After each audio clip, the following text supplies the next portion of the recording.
नमस्कार दोस्तों, मैं हूं आपकी अनीता सिंह। हम पढ़ रहे थे अलंकार। अलंकार में अतिशयोक्ति अलंकार चल रहा था। क्लास 10th का हम सिलेबस देख रहे थे, जिसमें हम लोगों ने सारे अलंकार पढ़ लिए हैं। लास्ट अलंकार जो है क्लास 10th में जो सिलेबस में लगा हुआ है वो अलंकार पढ़ रहे थे और लास्ट अलंकार अतिशयोक्ति को देख रहे थे। अतिशयोक्ति अलंकार के हम लोगों ने 7 भेद पढ़े हैं। 7 भेद में आज हम छठे भेद को देखेंगे। इससे पहले हम लोगों ने जो है 5 भेदों को देख लिया है। रूपकातिशयोक्ति, भेदकातिशयोक्ति, संबंधातिशयोक्ति, असंबंधातिशयोक्ति, अक्रमातिशयोक्ति, चपलातिशयोक्ति, अत्यंतातिशयोक्ति। तो आज हम चपलातिशयोक्ति को देखेंगे। अतिशयोक्ति अलंकार का छठा भेद है चपलातिशयोक्ति अलंकार। चलिए आज हम शुरू करते हैं। इससे पहले अगर आपने वीडियो को लाइक और सब्सक्राइब नहीं किया है तो प्लीज़ वीडियो को लाइक और सब्सक्राइब कर लीजिए। चलिए, चपलातिशयोक्ति अलंकार। जहाँ कारण की चर्चा मात्र से ही कार्य घटित हो जाए, वहाँ कारण के तुरंत अथवा कारण के तुरंत बाद बिजली की गति से कार्य संपन्न हो, वहाँ चपलातिशयोक्ति अलंकार होता है। कारण की चर्चा मात्र से, यानी किसी कार्य का जो कारण है, जब हम कोई कार्य करते हैं तो कार्य बिना कारण का कार्य तो मूर्ख व्यक्ति भी नहीं करता है। तो किसी भी कार्य के पीछे कोई ना कोई कारण होता ही होता है। तो जिसके किसी भी कार्य को करने का जो कारण है, उस कारण की चर्चा मात्र से अगर कार्य घटित हो जाए तो वहाँ पे क्या होता है? चपलातिशयोक्ति अलंकार होता है। अथवा कारण के तुरंत बाद बिजली की गति से कार्य संपन्न हो, वहाँ चपलातिशयोक्ति अलंकार होता है। ठीक है, उदाहरण देखेंगे, हमें समझ में आ जाएगा। तव शिव तीसर नयन उघारा, देखत काम भयउ जरि छारा। जब कामदेव के जलने का वर्णन है यहाँ।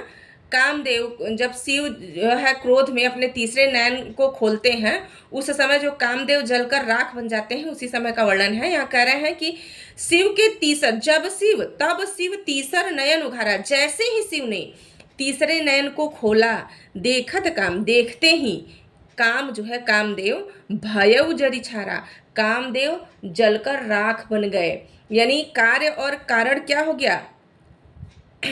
तुरंत चर्चा मात्र से, शिव के नेत्र खोलने की बात ही हो रही है, तब से यहाँ क्या हो गया? कामदेव जल गए। जैसे तुरंत बिजली की गति से कार्य हो रहा है।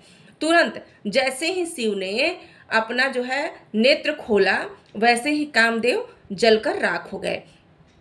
कामदेव जलकर राख, भाई इंसान अगर है कोई तो उसको जलने में थोड़ा समय लगता है ना। किसी भी इंसान को आप जलाएंगे, मरने के बाद हर इंसान को जला दिया जाता है, तो आप लोग शायद जानते भी हो कि तुरंत इंसान जल के राख थोड़ी बन जाएगा, कुछ ना कुछ तो समय लगेगा। यहाँ बिल्कुल समय नहीं लग रहा है। बिजली की गति से जैसे ही जो है वो नेत्र खोलते हैं, वैसे ही ये जो है तुरंत जलकर राख हो जाते हैं। और मतलब जलकर राख, सीधे राख की ढेरी बन जाती है, राख ही हो जाते हैं। भयउ जरि छारा, छारा यानी राख बन गए। तो यहाँ पे कौन सा अलंकार हो जाएगा? चपलातिशयोक्ति अलंकार हो जाएगा। कैकेयी के कहत ही राम वन गमन की बात, नृप दशरथ के ताहि क्षण सूख गए सब गात। कैकेयी के कहत ही, कैकेयी ने जैसे ही राम वन गमन की बात कही, राम के बन जाने की बात कही, उसी क्षण, एकदम तुरंत जो है नृप दशरथ यानी राजा दशरथ के ताहि क्षण, उसी क्षण जब उन्होंने बन जाने की बात कही, उसी क्षण जो है राजा दशरथ के सूख गए सब गात, शरीर सूख गया। उनके जो है शरीर का सारा अंग जो है क्या हो गया? सूख गया, शिथिल पड़ गया। तुरंत ही, यानी बिजली की गति से कार्य हुआ। तुरंत ही जैसे ही उन्होंने राम के बन जाने की बात सुनी, वैसे ही जो है उनके जो है उनका शरीर क्या हो गया? सूख गया। सूख गए सब गात, उनका सारा शरीर जो है क्या हो गया? सूख गया। मैं अभी तोलने का करती उपचार, स्वयं तुल जाती हूँ, भुजलता फंसाकर नर तरु से झूले सी झोंके खाती हूँ। मैं अभी तोलने का करती उपचार, स्वयं तुल जाती हूँ, भुजलता फंसाकर नर तरु से झूले सी झोंके खाती हूँ। यहाँ पे कौन से अलंकार है? चपलातिशयोक्ति अलंकार है। यह पंक्तियाँ जो है ये जयशंकर प्रसाद की है, आंसू से ली गई है। तो इसमें जो है चपलातिशयोक्ति अलंकार इसमें भी है। चलिए आगे देखते हैं अत्यंतातिशयोक्ति अलंकार। इस अलंकार का अंतिम भेद, अतिशयोक्ति अलंकार का सातवां और अंतिम भेद। जहाँ कारण से पहले ही कार्य घटित हो जाए वहाँ अत्यंतातिशयोक्ति अलंकार होता है। जहाँ कारण से पहले ही कार्य घटित हो जाए वहाँ अत्यंतातिशयोक्ति अलंकार होता है। यानी कारण से पहले कार्य, कारण का चर्चा बाद में किया जाए और कार्य पहले ही हो जाए। इसका उदाहरण हम लोगों ने पहले भी देख लिया है कि हनुमान के पूंछ में लगन न पाई आग, लंका सगरी जल गई, गए निशाचर भाग। हनुमान के पूंछ में आग लगने से पहले ही जो है लंका जल जाती है और राक्षस जो है क्या होते हैं, भाग जाते हैं। तो इसका और उदाहरण हम लोग देख लेते हैं। राणा की पुतली फिरी नहीं, तब तक चेतक मुड़ जाता था।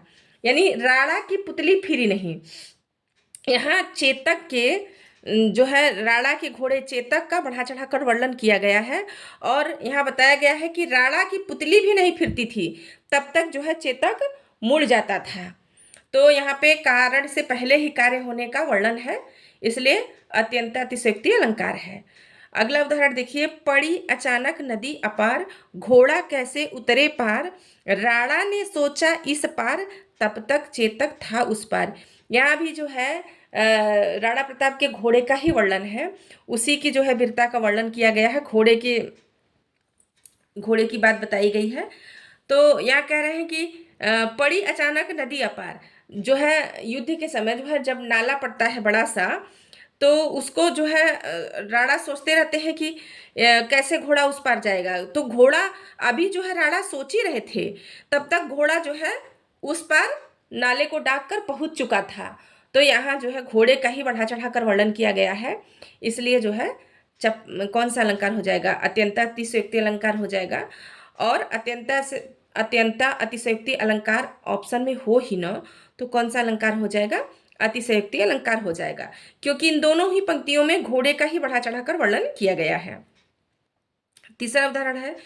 छूटी न पाए बाण धनुखते, छूटी गए अरि प्राण। अरि माने होता है शत्रु, तो छूटी न पाए बाण, बाण यहाँ बाण धनुखते, धनुष और बाण, धनुष से जो है बाण छूट ही नहीं पाया था।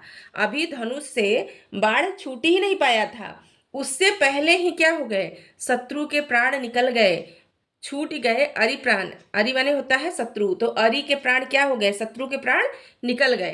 तो यानी कारण से पहले ही कार्य हो गया, बाण छूटेगा, लगेगा जाके, तब ना जो है शत्रु के प्राण निकलेंगे।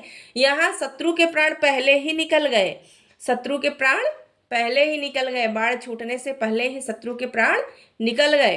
तो यहाँ कारण से पहले ही कार्य का घटित होना पाया गया, इसलिए कौन सा अलंकार हो जाएगा, अत्यंता अतिशयोक्ति अलंकार हो जाएगा। और इन सब में अगर जो है भेद के बारे में आपसे ना पूछे, तो मान लीजिए अत्यंता अतिशयोक्ति अलंकार ऑप्शन में हो ही ना, तो कौन सा अलंकार हो जाएगा, अतिशयोक्ति अलंकार हो जाएगा। कुल मिला के हम लोगों ने जो है अतिशयोक्ति के 7 भेद पढ़े, और 7 में लगभग अगर जो है 2 का ही देख ले, 2-3 उदाहरण मैंने दिए हैं सब में, और तो 2-3 उदाहरण कुल मिला के आपका जो है 22-23 उदाहरण हम लोगों ने अतिशयोक्ति के देख लिए। तो अगर बोर्ड के एग्जाम में तो यहीं से कहीं से मिल जाएगा, इन्हीं उदाहरणों में से ही मिल जाएगा, लेकिन अगर आप लोग को कहीं और मिले तो और तैयारी करिए, अच्छे से पढ़िए। जय हिंद।